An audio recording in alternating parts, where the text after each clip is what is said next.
Assalamu alaikum everyone, I hope you're all well. I took a bit of a break from YouTube, but I'm back now and inshallah you'll see a new video every week. So today's topic, it's all about the fiqh of Salah. If you travel this summer holidays or you're planning to travel and you have these big questions about the prayer of a traveler, when do you become a traveler? Do you combine? Do you shorten your Salah? What if you're praying behind an imam? What if you have to pray on the plane? I'm going to answer all of your questions and give you the fiqh solutions to make life easy. The first issue is, when are you considered to be a traveler? So there are two things you need to pay attention to. One, the distance you're going to travel, and second, how many days are you going to stay at your destination? So the first one, the distance you travel. According to Hanafi school of law, you should travel the distance of 48 miles or more. For Shafis and Hanbalis, it's roughly 50 miles or more. As for the Maliki school of law, they do not have any fixed distance. They say if the people, the urf, the custom considers your journey to be a travel, then you are a traveler. The second thing you need to consider is how many days you are going to stay at your destination once you arrive there. According to Hanafis, the maximum day you can stay is 15 days to be considered as a traveler. If you stay more than 15 days in one place, you are not a traveler. But if you're consistently moving from one city to another, from one country to another, then you can be a traveler for months. As for Malikis, Shafi'is and Hanbalis, once you arrive at your destination, the maximum days are 4 days. So once the Sharia considers you to be a traveler, the second thing sometimes people can get confused is between Jam' and Qasr. So Qasr means to shorten Salah and Jam' means to combine Salah. Qasr, the shortening of prayer, it's done for Dhuhr, Asr and Isha.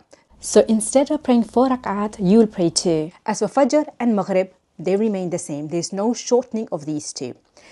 Jam' means to combine the prayer. That is to combine your Dhuhr and Asr in the time of Dhuhr or Asr, and combine Maghrib and Isha in the time of Maghrib or Isha. According to Hanafis, shortening the prayer, it's fard, and combining, it's not allowed. As for Malikis, Shafis and Hanbalis, they all say it's your choice if you want to shorten your prayer or you want to pray in full, and also they allow Jam'. The next problem you can face is when you go to a local masjid and you pray behind a local imam. When praying behind him, you might think, hey, do I pray 4 rak'ah of Dhuhr or 2 rak'ah? What shall I do? When praying behind an imam, you must follow him. So he is a resident imam, he is praying 4 rak'ah, then you have to pray 4 as well. You cannot just finish your salah after 2 rak'ah. And the second issue you can face is, okay, I prayed my Dhuhr behind him. Now I want to combine my Asr as well. So what shall I do? After you have prayed your Dhuhr behind the imam, the 4 rak'at behind the local imam, then you have a choice with Asr. Either you can do Jam' and pray it straight after Dhuhr, you should not waste any time. Or if the imam he's just doing some dhikr or dua, that's fine. Or you can pray Asr at its own time. Also, if you are doing Jam', that means you are following the Malikis, Shafis or the Hanbalis, and that means you have a choice either to pray your Asr in 2 rak'at or 4 rak'at. But if you're strict Hanafi, then you pray 2 rak'at of Asr when the time of Asr comes in. Okay, the next issue you can face is praying on transport. Plane or buses or trains, you might be stuck. And what do?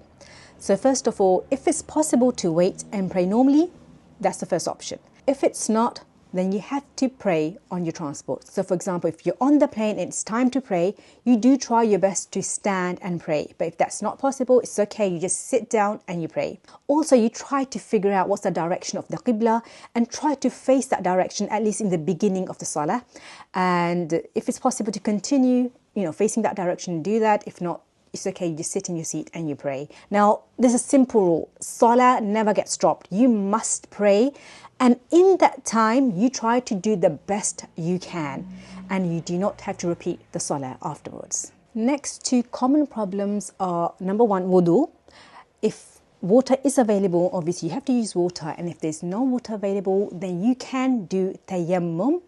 And the second problem is to figure out the time of Fajr when you're on the plane. Now that happened to me recently as well. I was traveling and I think the best way to kind of figure out what the time of Fajr would be to plan before you travel. So just have some sort of an idea, which countries or even which continent you'll be flying at the time of Fajr, and try to see beforehand what time does Fajr happen in those places. So recently when I was traveling, I had an idea that at Fajr time I'll be traveling through Europe. So it was 6 a.m. and I was in Italy, like flying through Italy, and I had an idea this is going to be Fajr time because I kind of knew the Fajr time of UK and I made a guess. But luckily when I checked, 6 a.m. was actually still Fajr time in Italy. So that's all I can say. Just try to make a good guess which country you'll be flying through at Fajr time and check their Fajr time in advance. So you have a rough idea if you can pray at that time or not. If you have any more questions about the Salah of a traveler, just ask me in the comment section and I will reply back to you, inshallah. And I hope this video is beneficial. Take care. Assalamu alaikum wa rahmatullahi wa barakatuh.